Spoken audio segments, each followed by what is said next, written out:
Agora já estamos aqui com o senador Alessandro Vieira, que vai bater um papo conosco. Senador, seja bem-vindo aqui na Rádio Transamérica. Bom dia para o senhor.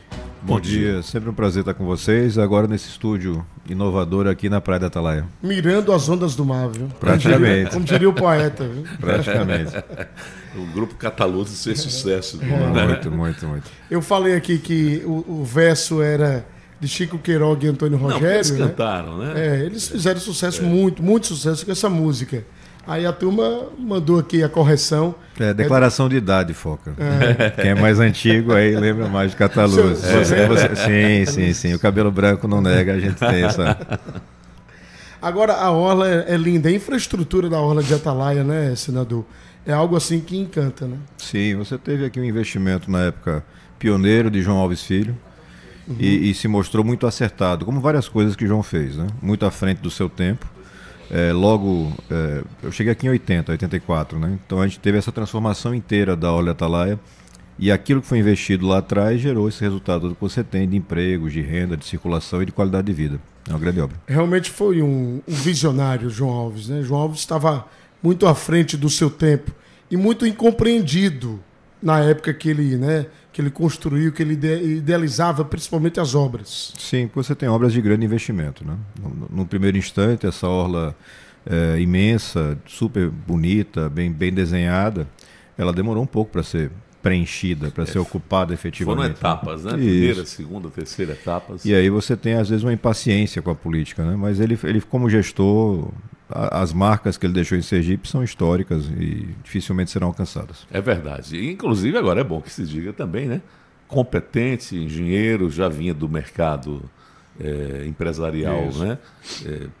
Com incorporações, enfim. Era uma pessoa jovem no momento em que foi descoberto por Paulo Barreto, salvo engano, né? Lá atrás, colocou ele como prefeito de Aracaju, ele fez um sucesso grande. Aliás, as 14 das principais avenidas em Aracaju foram feitas pelo prefeito João Alves, né? João Alves foi quem fez Aracaju se expandir para diversas áreas com essas avenidas, que a avenida facilita o crescimento. Agora mesmo, por exemplo, essa obra da Perimetral vai... América FM, que saudade, olha que dupla. Aliás, trio. Expandir aquela região ali, Luiz quem tem imóvel, Foca, quem tem terrenos, vai ter senador Alessandro Vieira. Mas voltando ao João, também ele teve a facilidade. Naquela época, o senador me corrija se estiver equivocado, se eu estiver errado, mas era uma época de muitos recursos a fundo perdido, recursos que, né, chegavam com facilidade, né? André, estamos ao vivo na TV Atalaia com Fábio Henrique. Fábio, meu querido, seja bem-vindo, recebendo hoje o senador Alessandro Vieira. Bom dia. Bom dia, Luiz Carlos Foca, que saudade, rapaz, eu tô de você não tem ideia, rapaz, daquele cafezinho, daquele bate-papo nosso, rapaz. Meu amigo André Barros, um cumprimento. Mas olha, é fácil, viu? É fácil a gente resolver esse problema. Se acaba o BG, vem pra cá, pra Orla, meu amigo. Quando acabar o programa, você traz uma sunga, já entra nas ondas do mar. Cafezinho, né? No cafezinho também, depois do café. O problema é Fábio Henrique colocar a mão no bolso, né? ele tem um aratu e um caranguejo, né, em cada bolso para proteger, né? É verdade, Fábio? Aliás, André é um brincalhão. Aliás, eu queria cumprimentar, viu, André? Eu estava acompanhando o seu comentário ontem sobre a questão do Hospital do Amor.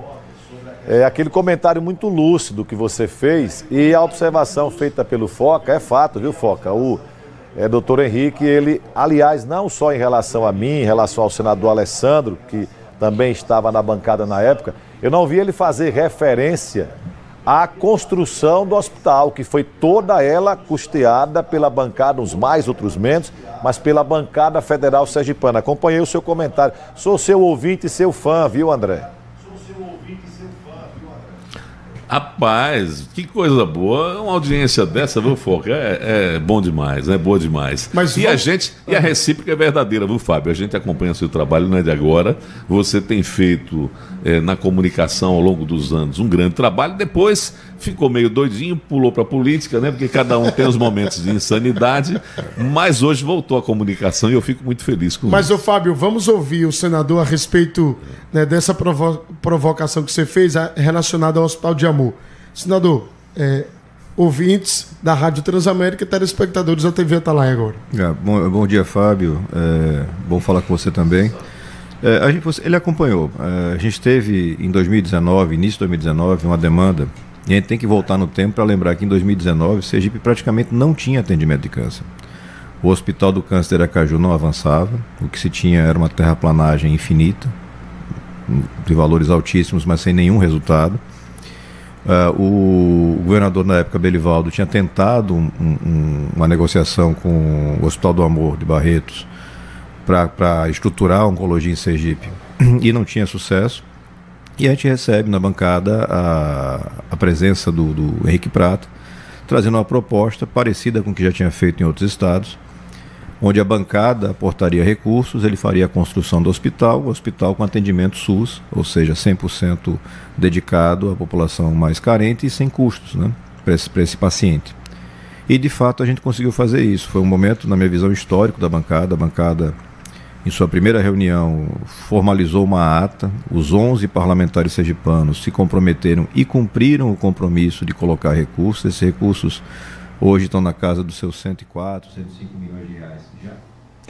É isso, segue aí a explicação do senador na Transamérica FM, emissora. Nessa trajetória, nenhuma dificuldade. Claro que o Henrique Prata é um cara que trabalha com valores muito altos, ele tem empreendimentos, ele tem uma dinâmica que muitas vezes não é a dinâmica do serviço público, ele fica agoniado mesmo, ele tenta fazer as coisas de uma forma mais rápida, mas existem trâmites, licenças, alvarás que têm que ser respeitados. Acho que a gente está nessa etapa, acho que é uma coisa de semanas para a gente conseguir colocar de pé o serviço e começar o atendimento efetivo para o cidadão sergipano. Os atendimentos já estão acontecendo. Eu estive lá, atendimento, consultas, exames, né, de médio, baixa e média complexidade, né? Claro que esse equipamento, o acelerador linear, ele está sendo justamente ainda montado, né, esse novo que chegou agora. Mas, o senador, quando o governador chama e classifica o Henrique Prata de ingrato, o que é que o senhor acha? Como é que o senhor avalia essa fala do governador? É uma reação a uma crítica que ele entendeu exagerada. Você acha também que foi exagerado? Veja, eu sempre sou muito cuidadoso nas minhas coisas, né? E vocês até acompanham, porque a gente participa às vezes de mesmos grupos de WhatsApp, enfim. Logo que começou essa confusão, eu fiz contato com o hospital e com a Secretaria de Saúde. E os fatos, e os dois lados confirmaram, é que o hospital ainda não atendeu os requisitos.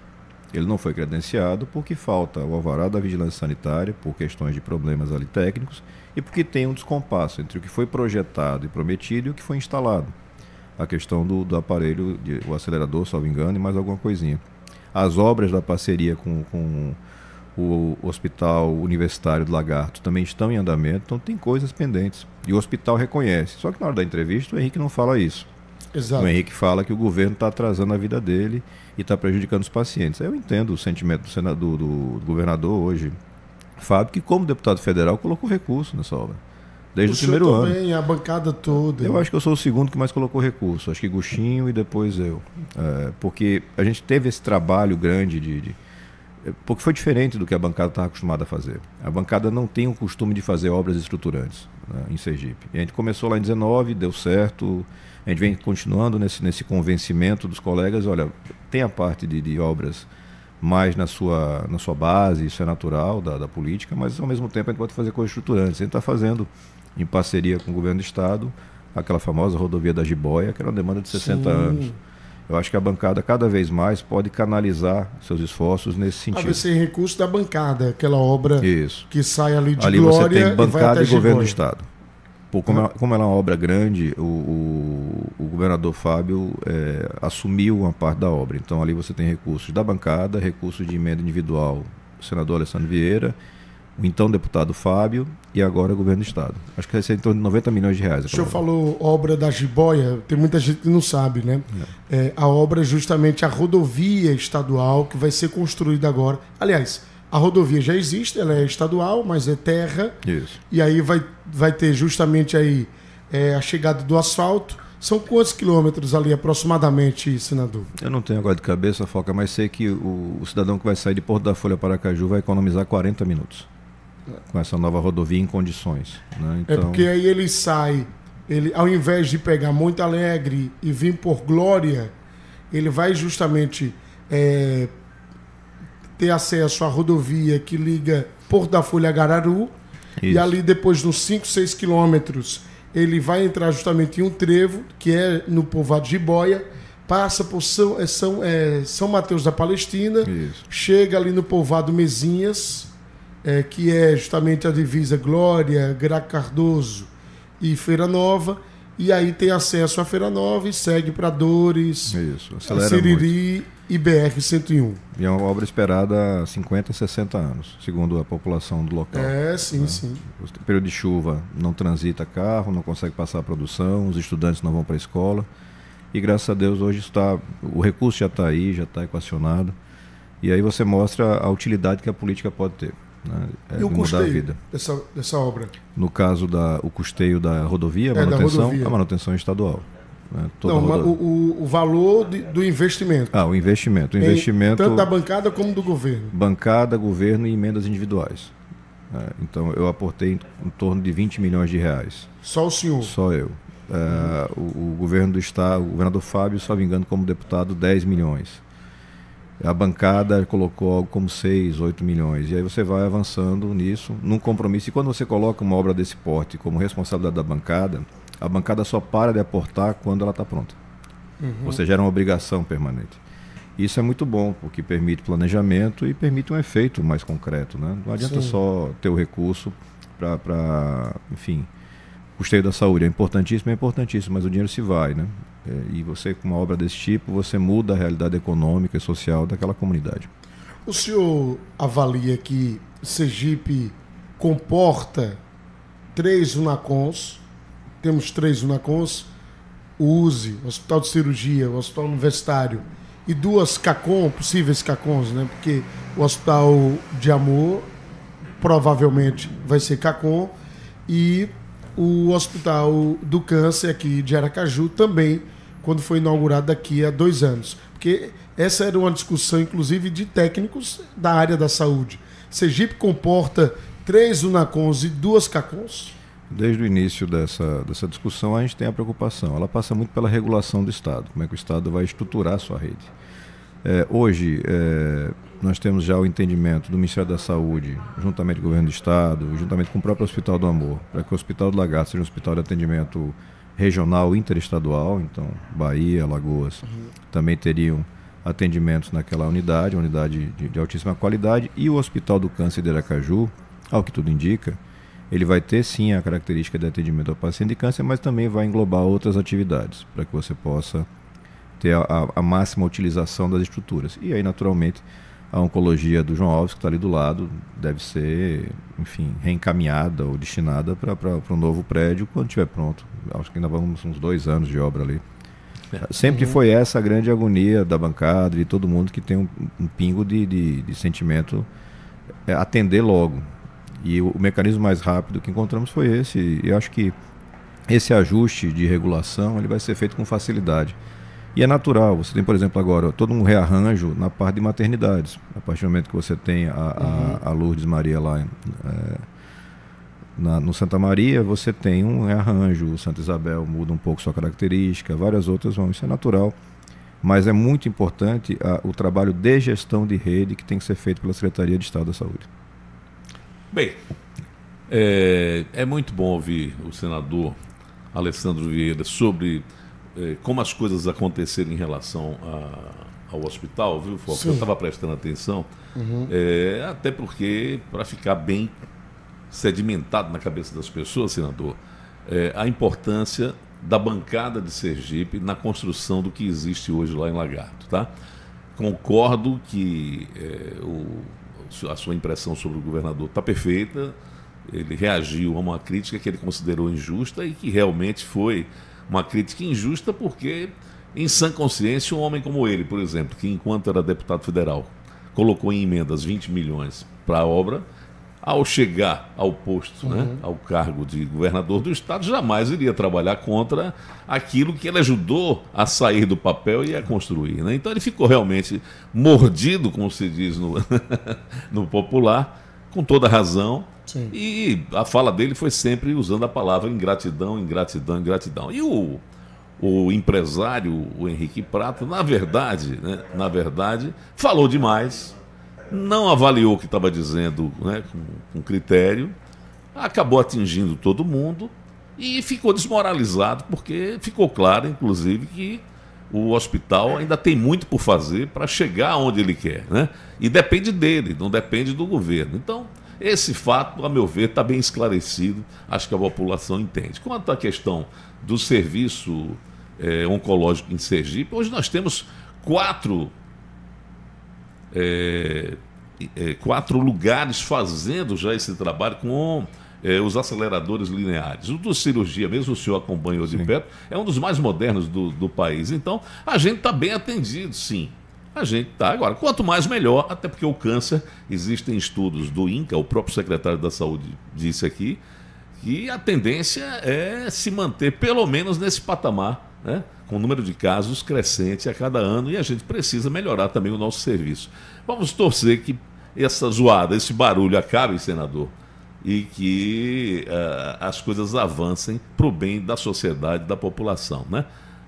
A briguinha aconteceu, as rusgas vieram à tona, mas está tudo esclarecido e acho que o momento agora é de se caminhar para frente. Eu espero que o senhor ajude aí nessa solução do imbróglio, né? Porque é sempre bom ter alguém com a cabeça mais tranquila para poder apaziguar os ânimos e fazer a coisa acontecer, né? O que a gente tem que garantir é o atendimento para o cidadão, né? Exatamente. Então, acho que está muito perto disso. Eu venho cobrando bastante o Henrique Prata e sua equipe desde o ano passado, para que a gente possa começar esses atendimentos. É preciso ter o credenciamento do hospital, essa etapa ainda não foi cumprida. Eu acho que Sergipe, e particularmente aquela região, vai ganhar muito com o investimento sendo feito no hospital universitário, para dar suporte, porque só pode ter efetivamente o credenciamento na hora que você tiver o suporte de centro cirúrgico, enfim, de coisas que eles não têm no Hospital do Amor ainda. Mas eu tenho absoluta certeza de que muito em breve a gente vai estar com essa qualidade de serviço e todo o serviço vai ser alavancado. Você lembrou de cirurgia, que faz um trabalho extraordinário, mas que tem limitações de espaço físico, né? Então, também no cirurgia a bancada aportou, de individuais e menos de bancada, 50, 60 milhões de reais nos últimos anos. E você viu uma revolução no cirurgia, realmente hoje é uma unidade, mas que fisicamente tem algumas limitações por conta, né, daquilo que está posto ali, espaço físico mesmo. Pois é. Olha, quando o senador comenta sobre saúde e evidentemente sobre esses problemas relacionados aí à estrutura dos hospitais, aí vem a cobrança também, viu, senador? Né, para justamente o senhor, na condição de senador, fazer alguma coisa. Por exemplo, o cirurgia tem uma estrutura física não tão boa. O hospital HU, o hospital universitário, não é do mesmo jeito do cirurgia, mas também precisa de alguns reparos, de algumas reformas. O que é que pode ser feito? O senhor já tem no satélite aí do seu mandato, né, um possível recurso para justamente amparar esses hospitais, para que as estruturas físicas mais comprometidas sejam justamente recuperadas? Foca até em hospital veterinário, a gente coloca dinheiro. Pra você ter uma ideia. Para quem não conhece, a Universidade Federal de Sergipe tem uma estrutura de hospital veterinário extraordinária. A gente já aportou recursos no cirurgia em larga escala, a gente já aportou recursos nos filantrópicos, praticamente todos do Estado, acho que todos do Estado. A bancada naturalmente traz muito recurso para a saúde, porque metade do recurso que vem, ele vem carimbado, ele tem que ser para a saúde. O que a gente está tentando... Mas pode ser feito o dinheiro para a saúde para justamente reformar hospitais, a questão de infraestrutura? Maternidade São José de Itabaiana, a gente já fez 2 aportes de recursos lá para reforma de sala cirúrgica, centro cirúrgico, para aquisição de equipamentos. Tudo isso é possível de fazer. O que eu acho que Sergipe vem avançando, mas tem que acelerar esse avanço na regulação e na estruturação da rede, para que você tenha uma distribuição dos serviços mais calibrada, mais eficiente. Nós temos um corpo técnico de saúde em Sergipe de altíssima qualidade, com algumas lacunas que a gente tem que encontrar caminhos para tratar. Falta oncologista pediátrico, são pouquíssimos, cirurgião de cabeça e pescoço, são pouquíssimos. como é que a gente lida com esses gargalos, né? E na parte estrutural, como é que a gente faz essa conexão entre a rede. Mas eu acho que o cenário é positivo, os aportes vêm subindo bastante. Claro que o custo da chamada inflação da saúde, inflação médica, está muito elevado, mas mesmo assim os aportes estão avançando. Eu acho que muito em breve a gente vai estar num outro patamar totalmente diverso de atendimento, porque daqui a semanas a gente vai ter o Hospital do Amor funcionando em Lagarto. Com o funcionamento do Hospital do Lagarto e uma boa regulação, você vai desafogar espaços no USE, por exemplo, e no cirurgia, isso vai permitir uma ocupação mais racional. Isso é atendimento que melhora, que avança, que faz com que você tenha um tempo de espera muito menor para o paciente. A gente sabe que o tempo de espera para determinados casos é fatal, né? E a gente passou por essa realidade em Sergipe não faz tanto tempo, é bom ter memória, porque daí você entende tudo que está sendo feito, partindo do princípio que em algum instante em Sergipe, lá meados de 18, 19, a gente vivia um caos na saúde. O cirurgia foi vítima de um assalto, a cirurgia foi destruído e foi resgatado pela qualidade técnica da equipe de intervenção e pelo aporte de recursos, especialmente da bancada. O senhor foi indicado ontem como substituto de Renan Calheiros na CPI da Braskem. Renan Calheiros, na verdade, na minha avaliação, não deveria nem ter entrado, né? Porque a Braskem, em Alagoas, ele tem ali justamente, não sei, um contato, enfim. Os interesses, seria locais. prejudicial até mesmo para a credibilidade da Braskem, na minha avaliação. Mas aí o senhor entra na parada agora, né? Como foi esse bastidor desde o início da semana, porque a informação saiu ontem, mas com certeza rolou muito bastidor aí, né, lá no Senado, entre o senhor, Renan Calheiros, Rogério Carvalho, toda aquela composição da CPI. Não, na verdade, essa CPI ela surge numa iniciativa do Renan, né? O Renan é quem puxa as assinaturas da CPI, e depois, na instalação, ele tem lá um desentendimento, porque ele queria ser o relator e acaba não sendo indicado, é indicado o Rogério aqui de Sergipe. Sim. E ontem, ainda ontem mesmo, ontem pela manhã, eu recebi o contato, não, desculpe, na quinta-feira pela manhã recebi o contato Ontem mesmo. Ontem mesmo. Eu recebi o contato, desculpe, na quarta-feira. Quarta-feira, o líder da bancada, que é o Eduardo Braga, me faz uma solicitação de que eu participe do colegiado por conta do perfil, da experiência que eu tenho nisso. E, enfim, ainda que não estivesse no meu foco de atenção, porque tem muita coisa para fazer e não dá para você fazer tudo, eu aceitei essa missão lá partidária para participar. Em termos de investigação, não é uma investigação complexa, falando tecnicamente, né? Os fatos são todos notórios, estão lá. Você tem que avançar um pouco mais na apuração de responsabilidades, mas eu particularmente estou mais preocupado com dois aspectos, que é garantir a indenização justa para os alagoanos, porque o tamanho do prejuízo é incalculável, né? Você tem uma cidade em grande parte comprometida. Bairros inteiros que já são, né? Fantasmas, se não me engano, são 60 mil famílias realojadas. E você tem outras minas espalhadas por toda a cidade de Maceió, se não me engano, 27, 37 minas. É um negócio louco. É um negócio inacreditável. Então você tem essa parte de garantir essa indenização da forma mais justa e legislar para evitar que aconteça novamente, né? A parte criminal, ela já está muito adiantada, a parte judicial, que são processos que se arrastam já há muito tempo. Agora, naturalmente, a gente vai ter acesso a esses dados, entender isso tudo, como é que se conseguiu fazer um estrago desse tamanho, mas não é surpresa, porque em vários lugares, empresas desse porte cometeram esse tipo de abuso ambiental, com danos severos, né? E a gente vai estar fazendo nosso papel. Espero que não seja uma CPI que se alongue demais e a gente consiga dar vazão, até porque tem muita coisa importante para fazer esse ano no Congresso. Pelo que o senhor conversou com o Rogério, ele tem esse mesmo pensamento, essa mesma opinião, visão que o senhor? Não conversei com o Rogério ainda. O Rogério, eu tenho conhecimento que ele apresentou um plano de trabalho bastante simples, bastante objetivo, e começa nessa semana que vem as oitivas, né? Então eu efetivamente começo a trabalhar nisso na próxima semana, e aí a gente vai ter uma noção melhor, mas não conversei com o Rogério sobre CPI, nem sobre nenhum assunto desse. Queria saber a opinião do senhor do resultado da CPI das Americanas.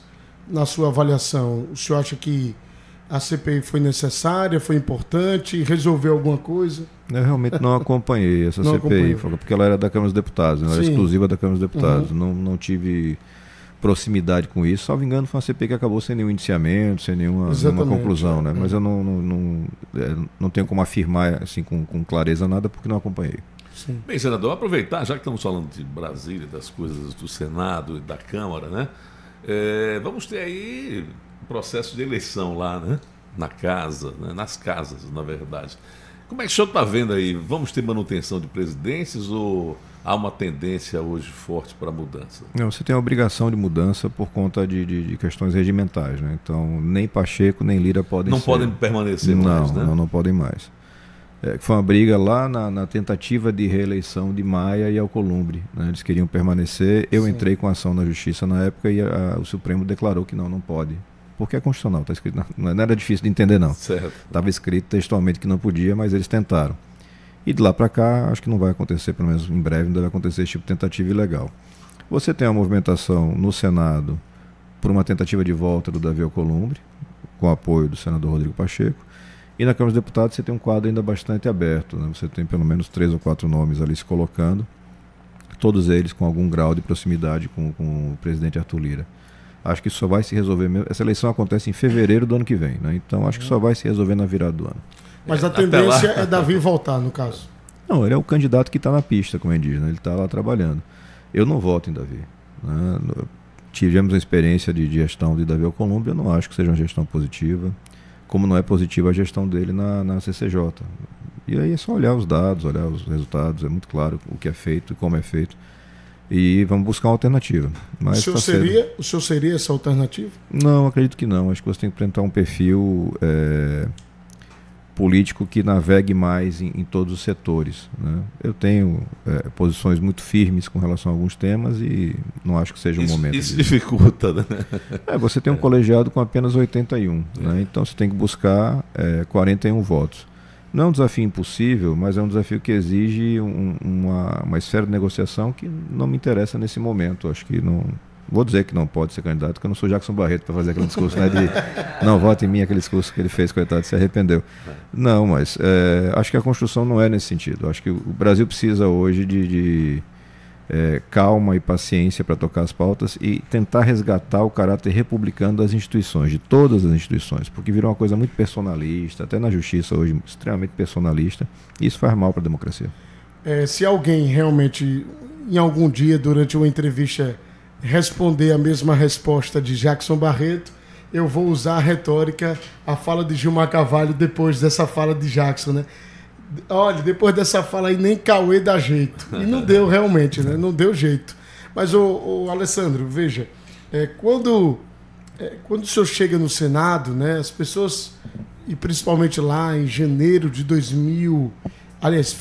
de 2019, as pessoas pensavam que o senhor teria uma postura mais pró-governo Bolsonaro.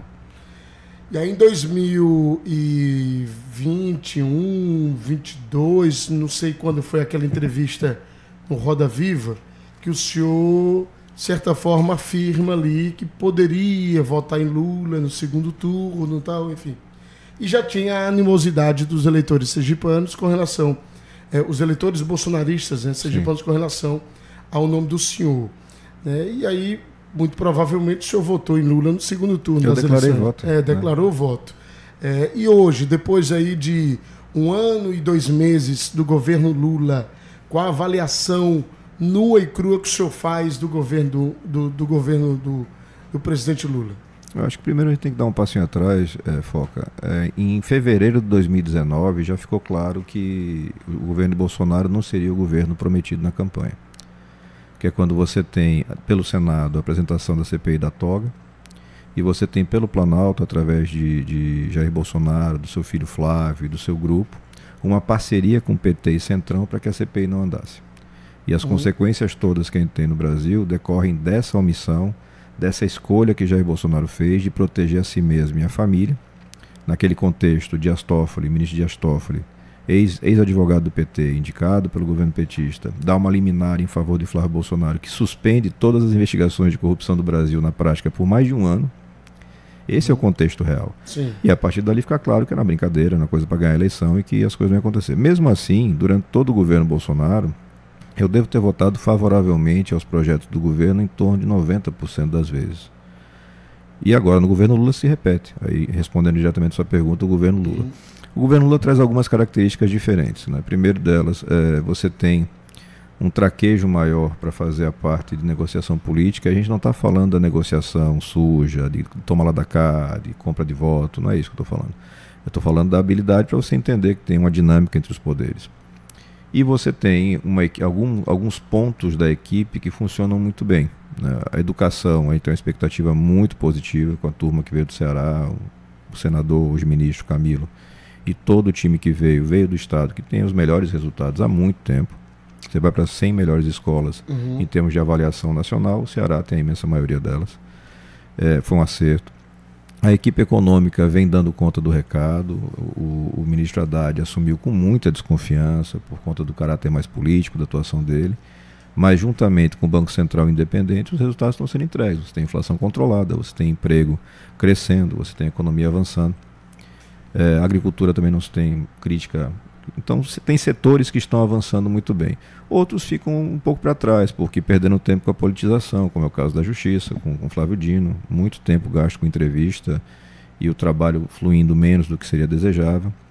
Mas eu acho que esse ano que vivemos agora, 24, que é o ano mais de clareza e definição de para onde vamos com esse governo Lula. Se ele vai escolher um retorno ao passado, que é um passado que a gente conhece, que é um passado de aparelhamento de empresas, de enviesamento da ação com o olho da ideologia, ou seja, os negócios, os interesses, a economia do Brasil vinculados, submetidos a um espectro mais à esquerda, uma parceria com governos que não vão para lugar nenhum, Cuba, Venezuela e outros tantos, ou se ele vai ter aquilo que foi comprometido na campanha de um governo mais pragmático, de reconstrução de estruturas, de resgate da saúde. O que acontece hoje diferente? Hoje você tem um equilíbrio de forças mais claro. Você tem um Congresso que é mais conservador e um governo mais progressista. Então, sempre vai ter um equilíbrio nesse jogo. Porque nem o governo vai conseguir avançar com propostas, por exemplo, autorização do aborto, liberação de drogas. Eu vejo toda uma preocupação em rede social. Essa preocupação, na realidade, não existe, porque jamais vai ser aprovado pelo Congresso. Não tem nenhuma chance. E, por outro lado, também o Congresso não vai ter pautas. Para a torcida, né? Demais, São pautas para jogar para a torcida, para os seus eleitores. Mobiliza, né? Você dá aquela mobilizada na turma, mas na vida real, assim, eu sempre tento tranquilizar as pessoas. Olha, não tem risco nenhum disso acontecer, disso ser aprovado. Nunca vai virar lei aqui no Brasil, pelo menos nos próximos 20, 30 anos, pelo perfil político que você tem. E, pelo outro lado, também, nem o Congresso vai conseguir emplacar pautas de um conservadorismo atroz. Não. Então, acho que a gente está avançando. A minha expectativa naquilo que interessa para o povo é positiva. Eu acho que ao final desse governo, continuando tudo como está hoje, a gente vai ter uma condição de um Brasil melhor do que foi recebido. Por várias questões, inclusive no fim da pandemia. Olha, você sabe que aqui em Sergipe nós temos um número um tanto quanto significativo de mortalidade infantil, senador. Sim. E aí existe a possibilidade da abertura de um hospital materno-infantil, não é isso? Sim. Lá no hospital universitário, no HU. Isso. O senhor está à frente dessa discussão? Como é que está a possibilidade, né, de estudos, né, para justamente viabilizar recurso para construção? É construção mesmo, né? É uma ampliação, se não me engano.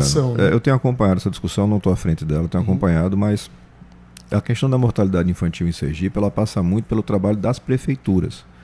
Porque a atenção básica para as gestantes, o pré-natal, o acompanhamento, ele tem que ser feito na esfera das prefeituras. E quando isso é feito adequadamente, você tem uma redução drástica da mortalidade, porque ela não é resultado da falta de um hospital lá na ponta. Você não tem grandes gargalos de atendimento. Claro que a Lourdinha, a maternidade nacional de Lourdes, está saturada. Ela tem que ter uma ampliação, ela tem que ter um escape para isso. Mas ao que eu converso, dentro do que eu converso com os especialistas, não é esse o problema. O problema maior é que você tem essa gestação toda correndo sem um acompanhamento adequado, na maior parte das cidades. E quando chega na hora do parto, ou muito perto do parto, você tem os problemas instalados e sem condição de resolução. E aí você tem um problema sério. A gente tem tratado sobre isso. Nesse final de ano a gente conseguiu um recurso extraordinário. Foram mais de 18, 20 milhões de reais destinados para as prefeituras para a atenção de saúde, para aumentar as equipes de saúde, para aumentar as equipes multidisciplinares. A gente espalhou isso como pôde pelo estado todo. E a gente vem ao longo do mandato fazendo esse mesmo trabalho, mas passa muito também para essa tomada de consciência, aquilo que a gente falou logo no começo da nossa entrevista, Foca, a gestão do Estado enquanto rede. Você colocar todo mundo na mesa e dizer, olha, a sua responsabilidade é essa. Você pega essa mulher aí, você cuida dela de antes de engravidar. E você vai cuidando, e a parte efetivamente da maternidade e tudo bem. A gente vai ter a estrutura do Estado, do hospital universitário, mas eu tenho que resolver essa parte anterior, senão a gente vai estar sempre arrastando essa marca, que é uma vergonha para todos nós. Exatamente. Olha, a Mônica está mandando mensagem aqui, participando através do nosso WhatsApp, hein? 996 11 90 50. Você pode interagir agora, mandar sua mensagem através do nosso WhatsApp, aqui nessa entrevista com o senador Alessandro Vieira. Mande sua mensagem para o WhatsApp da Transamérica. 99611 9050. Bom dia, Foca. Bom dia, André. Gostaria de saber do senador o que ele acha das investigações relacionadas ao ex-presidente Jair Bolsonaro e sobre a espionagem e a manifestação do domingo. Veja, espionagem eu acho que ele está falando com relação àquela lista da ABIN de monitorados. Deve ser isso, né? Não é surpresa, né? Porque um governo que tem esse viés mais autoritário normalmente faz isso, de espionar independentes, jornalistas, autoridades, até mesmo da igreja e adversários. Isso aí meio que... Eu espero que a investigação aconteça e que as pessoas que fizeram a inserção sejam punidas, né? Quem mandou fazer. Sim. Não adianta punir o peão que digitou o número lá. Com relação ao presidente Jair Bolsonaro, considerando aquilo que eu vivenciei nos últimos anos, sim, a gente enfrentou uma tentativa de golpe de Estado no Brasil. Tentativa de golpe. O golpe não foi concretizado. E esse golpe ele é planejado, ele é coordenado pelo grupo que está ali no entorno de Bolsonaro. E o beneficiário é o próprio Bolsonaro. Então, me parece natural que você tenha investigações e que ao final desse processo as pessoas sejam punidas. E os crimes são muito graves. O que eu tenho ponderado sempre é que se eu estou dando uma cadeia de 18, 20 anos e uma multa de 30 milhões para a Dona Maria que quebrou o vidro, o que eu vou fazer com o Braga Neto, que era o ministro que coordenou toda essa tentativa de golpe? Então existe aparentemente uma desproporção de penas. Você acha que o judiciário está sendo justo com essas pessoas? As penas realmente estão muito duras? Sim, eu acredito. Para essas pessoas que foram presas no dia 8, né? Eu vejo ali problemas na individualização das condutas. Então, o grau de participação de cada pessoa daquela, você vê uma dificuldade de demonstração.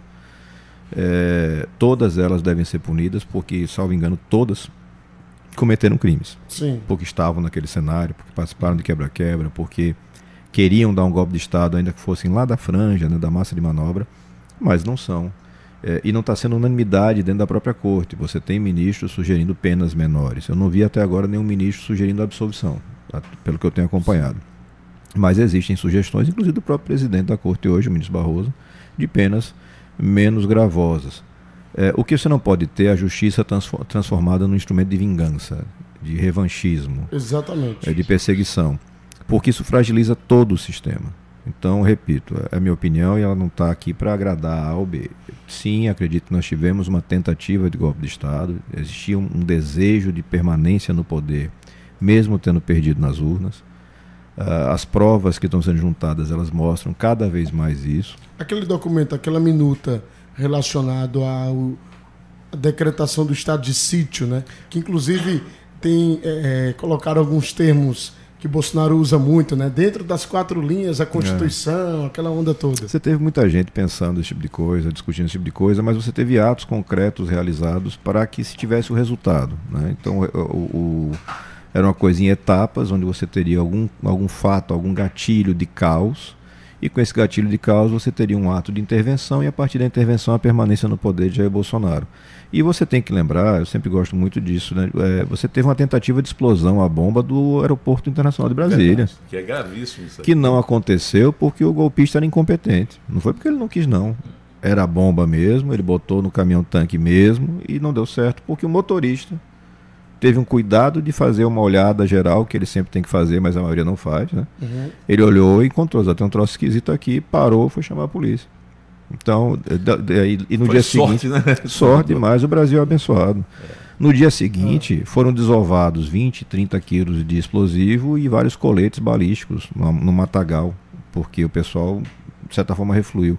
Você teve no ato da declaração lá de eleitos, enfim, dia 12, dia 15, por aí de dezembro, tentativa de invasão da sede da Polícia Federal, ônibus queimado. Então, existia uma orquestração para se criar uma situação de caos que permitisse uma intervenção.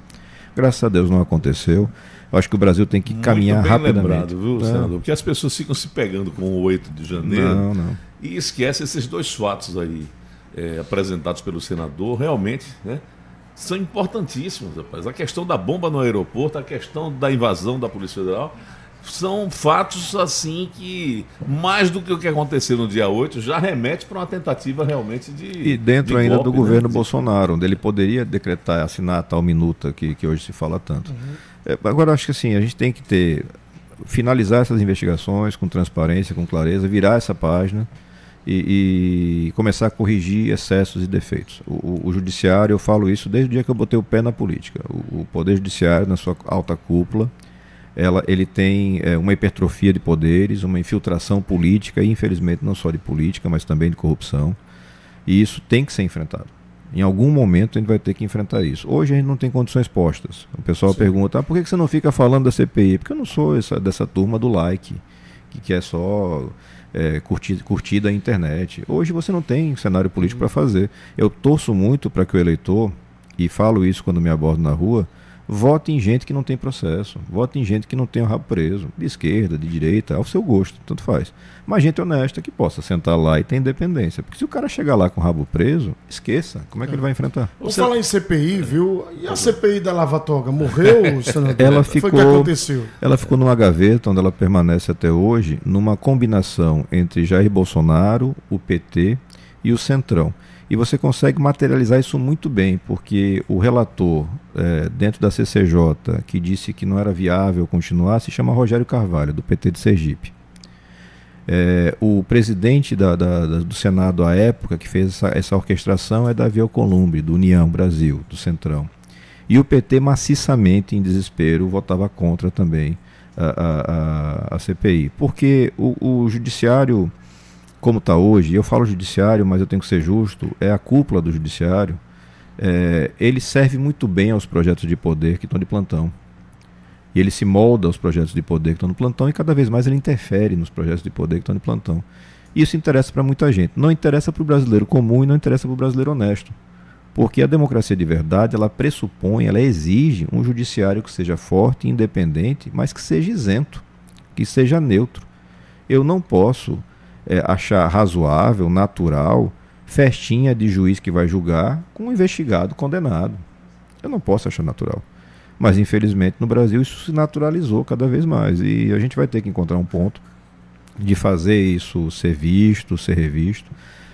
Existem ministros com os quais eu tenho um diálogo mais próximo no Supremo Tribunal Federal, e o que eu falo muito assim, vocês têm que exercitar a autocontenção, faz parte do poder você ter uma autocontenção. Não dá para ter ministro.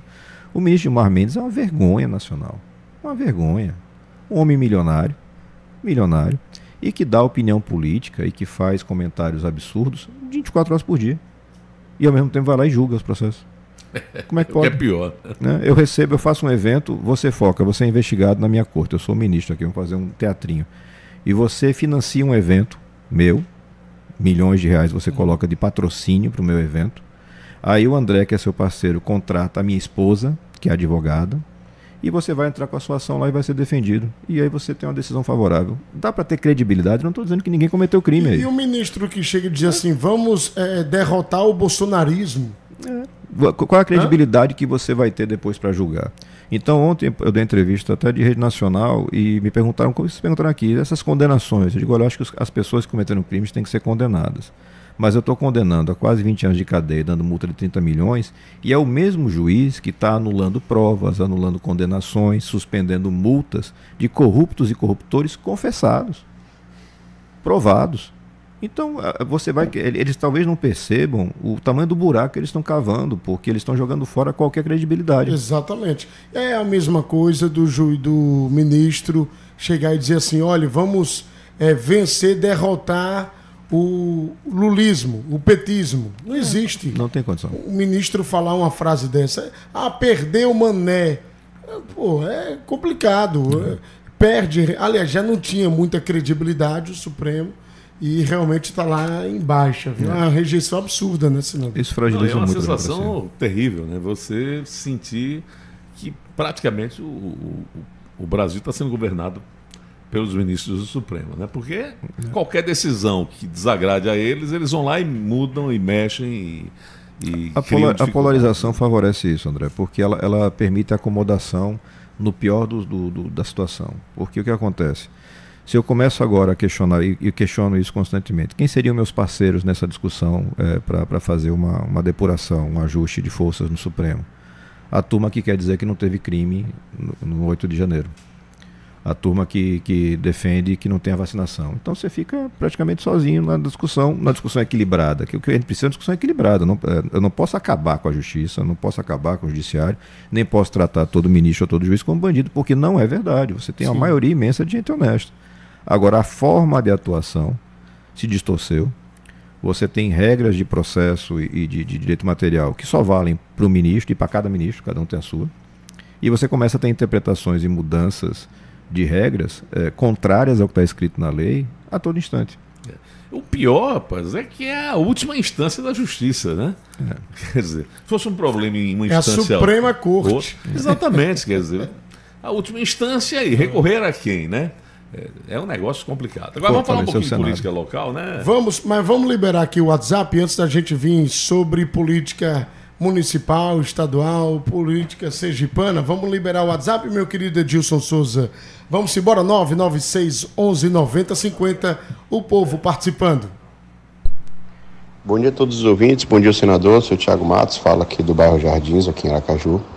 Queria saber do senador se ele tem acompanhado essa proposta recente do ministro do Trabalho, que pretende cancelar o saque FGTS, que teve e tem uma importância enorme na economia nacional, contribuiu a segurar a crise durante a pandemia e tem uma das menores taxas de juros do mercado, abaixo de 1,72, a taxa média, não compromete a renda do trabalhador, né, porque não desconta da folha, desconta do saldo do FGTS, sob o pretexto de que vai liberar um crédito privado, né, para o trabalhador, um crédito com a taxa de juros mais alta e que compromete a renda do trabalhador.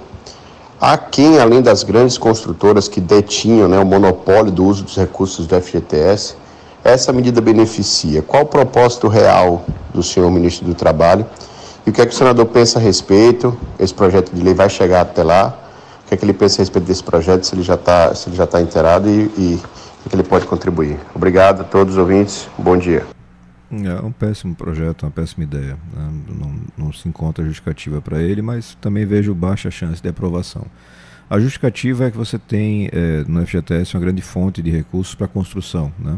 Para a construção civil, e você tem um desejo, e esse desejo é razoável, de ampliar o investimento em construção do Minha Casa Minha Vida. Mas eu não posso fazer isso nas costas do trabalhador, né? Eu tenho que ter outras formas e outros critérios.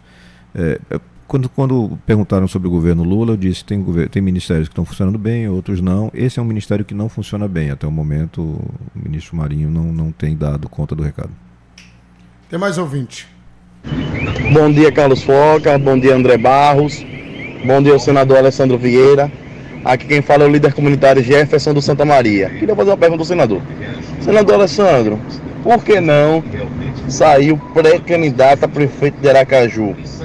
Já que o senhor disputou o governo do estado, queria fazer essa pergunta, porque o senhor não disputou, não vai disputar a prefeitura de Aracaju. Já que muitas coisas do prefeito Edivaldo Nogueira, o senhor não concorda. Qual é o motivo? Olha, daqui a pouco o senhor responde aqui, o Jefferson do Santa Maria, tá certo? O senhor já tem a resposta na ponta da língua, né? Claro. Claro, sempre, né? Como sempre, né, senador? Olha, a gente vai para um rápido intervalo comercial, a gente volta em 2 minutos, André, com política estadual, política local, meu amigo. O Jefferson veio para realmente levantar a pauta. E a gente, depois do intervalo, traz realmente as respostas aqui do senador, tá certo? Falar de política, temos uma eleição esse ano, senador, e se gerou muita polêmica aí em torno de Daniele Garcia. Daniele está no PSDB, vira presidente do diretório municipal. MDB. Do MDB, desculpe. Isso. E, enfim, o senhor com o comando estadual. Como é que o senhor está vendo aí? Ela vai ser vice mesmo de Luiz Roberto, num acordo com o prefeito Edivaldo Nogueira? Isso tá acertado ou tudo não passa de especulação no mercado político? Não, nós temos uma etapa agora, até respondendo também ao Jefferson, nós temos uma etapa agora de construção de pré-candidaturas. A Daniele Garcia, a delegada Daniele, é pré-candidata à prefeitura de Aracaju. Eu tenho absoluta convicção de que é o melhor nome dos nomes que estão colocados nesse agrupamento.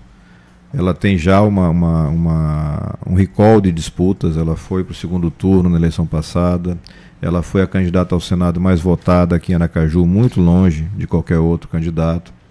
Ela teve e tem um respaldo público aqui e as pesquisas apontam muito nesse sentido, como sempre apontaram. Então é o nosso nome, vai estar nessa disputa, vai estar nessa discussão, e a gente vem ainda numa etapa de tentar consensos, tentar aglutinar mais partidos. PSD tem nome, PDT tem nome, União Brasil tem nome, isso tudo está dentro do previsto, e a gente vai estabelecer mais adiante quem será candidato dentro de uma coisa que passa essencialmente pelo interesse do povo de Aracaju. O senhor apostaria agora, alguns meses antes do pleito, que o agrupamento governista vai lançar aí mais de 2 candidaturas, não? Vai depender muito da maturidade de cada integrante e dessa construção, sempre pensando no que funciona mais para o eleitor, né? O que o eleitor procura? Existe um histórico, não é só aqui em Sergipe, no Brasil como um todo, das construções de cima para baixo, dos caciques definindo candidatos, tirando candidatos do bolso, tirando candidato da família, para poder ter manutenção ou extensão de poder. Só que isso cada vez funciona menos. Você tem que fazer o contrário, você tem que conversar com o cidadão, entender qual é o perfil que ele está buscando e apresentar para o cidadão alternativas, porque a decisão vai ser dele. E eu continuo com a convicção de que a melhor alternativa que nós temos nesse agrupamento é o nome Daniele. Bem, ela então vai ter que se afastar da secretaria, né, para ser candidata. Isso. Mas aí, é o senhor que vai indicar alguém para o vaga dela? Não tenho nenhuma indicação no governo. Não. A gente não faz política assim. Entendo quem faz e respeito quem faz esse tipo de trabalho. De parceria política que se reverte em indicações para cargos. Às vezes faz sentido, funciona, porque é uma área de afinidade, mas eu prefiro sempre fazer o trabalho mais técnico, numa forma diferente. Então, a indicação vai ser dela, então? Do próprio governador, enfim. E a foto com o Fabiano? Existe a possibilidade dessa chapa aí? Dani candidata a prefeita, cabeça de chapa, Fabiano vice. Mas Fabiano já disse que não vai ser vice de ninguém. Aí ele vai ter que voltar atrás. Não existe pré-candidato a vice, né? Acho que tem uma construção possível, sim. Fabiano é um cara que também tem um acumulado, uma história aqui, né? Não é um cara que caiu de paraquedas. É um cara que tem qualidade, está apto a disputar qualquer função, a gente sabe disso. E numa construção entre os partidos, entre as lideranças, é possível, sim, que a gente caminhe junto. Acho que é uma chapa muito boa. Não tem pré-candidato a vice, mas tem pré-candidato a prefeito que almeja ser vice. Isso tem muito. Que joga, né, para ver se cola. Joga, né? O senhor colocou, vou pegar o inverso da frase, né? É uma chapa muito boa, tipo Daniele com Fabiano. Mas, por exemplo, como o senhor consideraria uma chapa encabeçada por Luiz Roberto? É uma chapa boa ou uma chapa que eu acho que Luiz ainda não tem esse acumulado. Porque existe, literalmente, você tem que, e isso tem sido falado do meu jeito, que é sempre muito direto, muito transparente com todo mundo, do jeito que eu falo aqui, eu falo na reunião fechada, não mudo nada. Eu acho que tem uma construção para se fazer, Luiz Roberto. Acho que é um bom técnico, é um cara que tem qualidades, mas é um cara que não foi apresentado ainda. Você vai fazer um trabalho de apresentação, de convencimento, e ser prefeito, ser governador, ser parlamentar, tem uma parte que é técnica, mas tem uma parte que é de liderança, que é uma parte de você ter uma construção de respaldo na Câmara de Vereadores, na sociedade, que o Luiz vai ter que mostrar. O Luiz vai ter que mostrar. Tá proibido? Não. Não tem condições? Não. Pode ser que consiga fazer. Mas eu acho que é uma construção mais difícil. Eu acho que tudo tem o seu tempo e a leitura de cenário, respeitando o eleitor, ela é muito importante. E a gente vai fazer a nossa parte nessa construção, que é desde o começo da jornada política, de dar alternativas. A cada eleição, você permitir que o eleitor tenha alternativas. Eu acho que a gente vai conseguir novamente dar uma boa alternativa para o eleitor de Aracaju. A ida de Dani para o MDB foi um convite único, individual e particular do senhor, o senhor que chegou para ela de forma direta e convidou, ou partiu também do governador. Sim, tem uma sugestão também do governador do estado. A gente tem uma aliança política desde o segundo turno de 22 e existe uma construção conjunta nisso também. O senhor se arrepende, né, de ter não saído... o senhor basicamente saiu de uma liderança de um grupo. Existia um grupo de oposição em Sergipe, que o senhor era o cabeça, era um dos líderes desse grupo, né? Se não o líder maior, e evidentemente até mesmo pelo cargo que o senhor ocupa, né, que era o maior desse grupo. Mas o senhor se arrepende de ter... Não é bem se arrepende, mas o senhor está confortável onde o senhor está hoje? Sim. A gente fez uma escolha política no segundo turno de 22.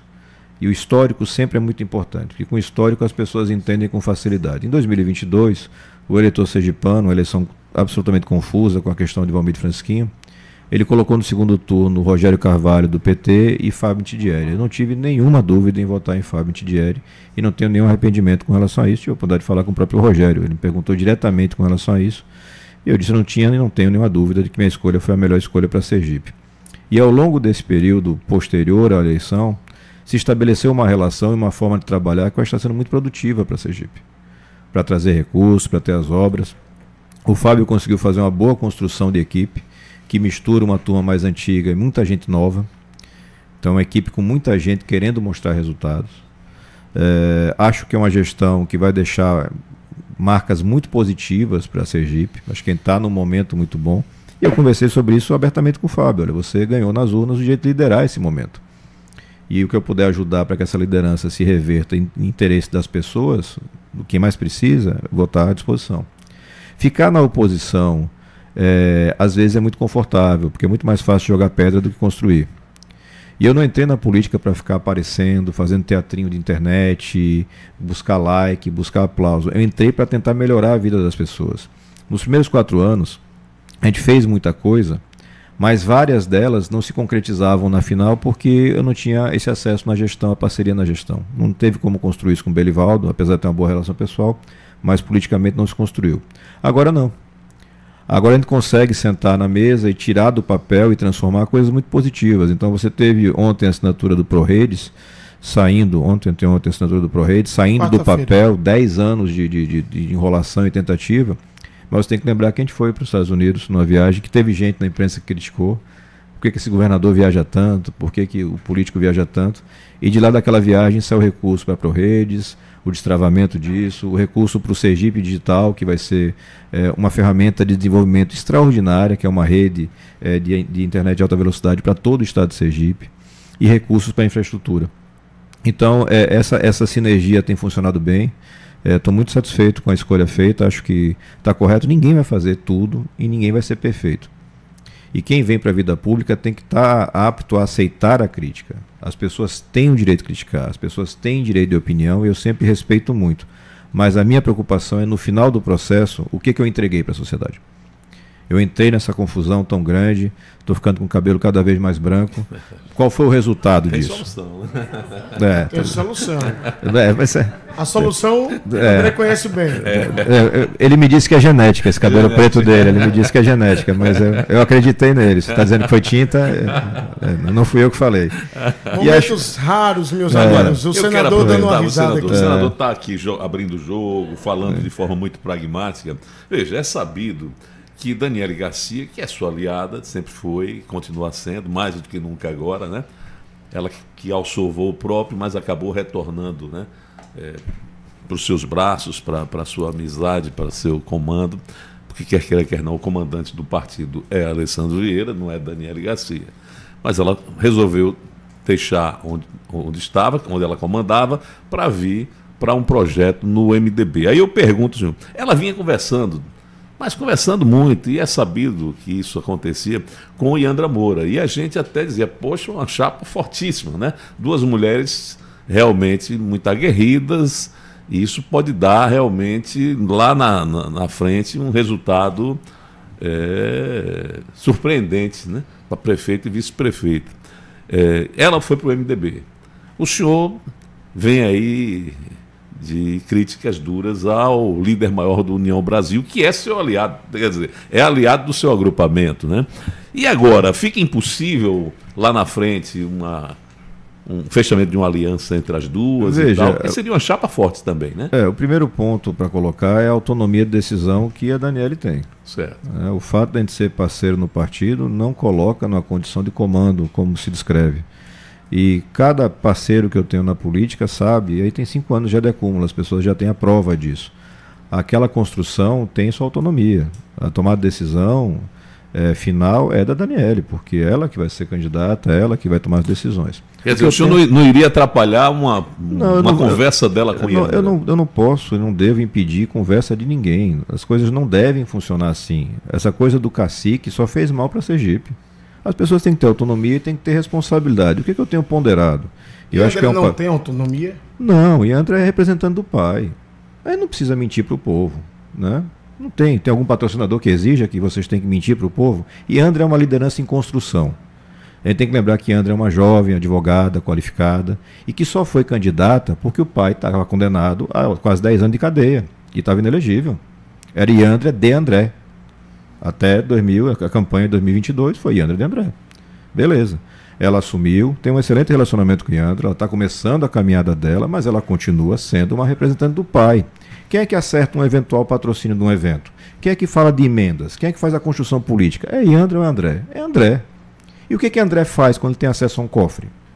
Eu posso concordar e não falar isso para o cidadão sergipano, aracajuano? Não posso. Faço isso com toda tranquilidade, com toda clareza. A gente o governador classificou como desrespeitosas. Não, eu escutei o áudio do governador, ele disse que quer que tenha respeito e diálogo. Falar a verdade nunca vai ser desrespeito. Se alguém me disser que é mentira, eu paro. Vamos combinar aqui? Você olha para mim e diz assim, não, Alessandro, é mentira. Não é André que manda. Você já teve essa conversa com o governador internamente? Não, eu converso com o governador quase todos os dias. Não, sobre essa fala, assim. Não, nunca teve nenhum problema, porque sempre foi notório isso. A minha posição é notória. Eu tenho reuniões com a participação, inclusive, de André, a cada 15 dias, talvez.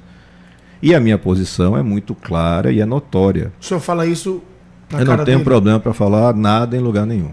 Eu falo... A gente estava falando aqui de ministro Supremo, né? Então o ex-deputado André, veja, André é uma liderança importante em Sergipe, ele é uma liderança consolidada em vários lugares de Sergipe, ele não é liderança em Aracaju, o povo de Aracaju nunca deu confiança a André Moura, essa é uma verdade, basta olhar nas urnas, basta olhar os resultados, e o que eu tenho aqui como obrigação, porque é uma obrigação, uma decisão de vida, para mim seria muito mais confortável acertar uma composição dessa natureza, André. Olha, vamos compor aqui, porque a gente dá essa grife, esse aval para o projeto de André aqui, e André dá o aval para um projeto meu em Socorro, por exemplo, na Barra dos Coqueiros, e no final do jogo a gente vai candidato a Senado de mãozinha dada e achando que está tudo bom. Não é assim que eu trabalho. Não é assim, nunca foi e nem nunca vai ser. É muita clareza, muita transparência, não acho desrespeitoso falar a verdade. André é um cara que foi condenado por desvio de verba na Prefeitura de Pirambu, em 3 processos no Supremo Tribunal Federal. Fez um acordo para não ser preso. Eu acho que é a primeira vez na história de Sergipe que um integrante de um mesmo agrupamento fala isso que o senhor está falando publicamente de uma outra pessoa. Eu não, se alguém... eu não me recordo. Você se recorda, André? Mas o ponto, e falar da forma firme que o senador fala? O ponto importante desse momento aqui, dessa conversa franca, bem aberta, né? É o fato que o senador está dizendo em alto bom tom para todo Sergipe ouvir, que quem vai decidir se conversa com Yandra, com Luiz Roberto, com Fabiano, com quem quer que seja, é a própria Daniela. Se ela disser que quer caminhar com Yandra Moura numa chapa, o senhor não vai atrapalhar. Não existe isso. Ninguém pode ser dono das coisas, não. Eu sou dono do meu voto. Agora sou dono também da minha palavra. E a minha palavra ela vai sempre no sentido da transparência e da verdade, do respeito para as pessoas. Quer dizer, o senhor não subiria no palanque, pelo que eu estou sentindo, né? Não apenas isso. Veja, né? Alguém achar que é uma boa ideia entregar os cofres de Aracaju para André Moura, pode internar. Pode internar. Porque não tem a menor condição. Não tem a menor condição. Agora, se alguém entender que essa é uma condição política, paciência, você assume a sua responsabilidade. A vida é feita de decisões, de assumir a responsabilidade. Não vejo essa construção acontecendo, André, por um motivo muito simples. A melhor candidata, pré-candidata à disposição é Daniele. As pesquisas mostram isso. E as pesquisas vão mostrar cada vez mais isso, porque é um fato.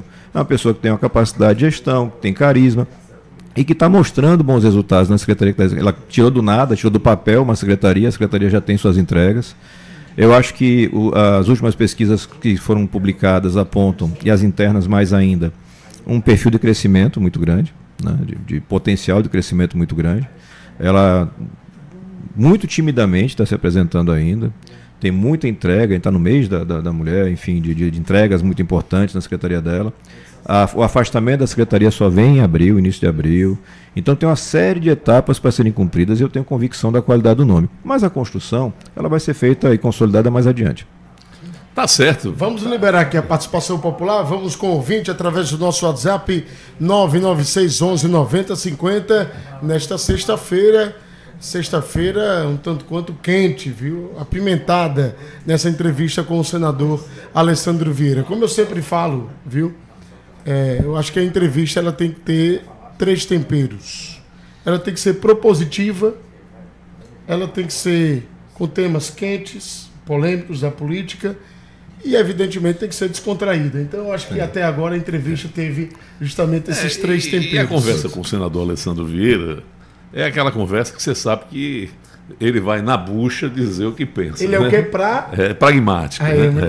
Pragmático, né? Aí você gosta ou não gosta das declarações dele, aí fica a critério de cada ouvinte, né? Fazer análise, né? Exatamente. É óbvio, né? O próprio senador aqui reconhece a liderança de André Moura dentro do que foi feito ao longo da carreira dele aí como, né? Mas ao mesmo tempo vê o nome de André Moura como um nome nocivo a Prefeitura de Aracaju, aliando Iandra ao pai de forma muito forte. Mas em qualquer momento, né, tudo isso pode ter uma reviravolta, né? Não por interesse de Alessandro, mas sim pelo interesse do agrupamento ou da própria Daniele Garcia. Foi o que eu entendi, né? Daqui a pouco vamos entrevistar, atenção, a banda Barão Vermelho.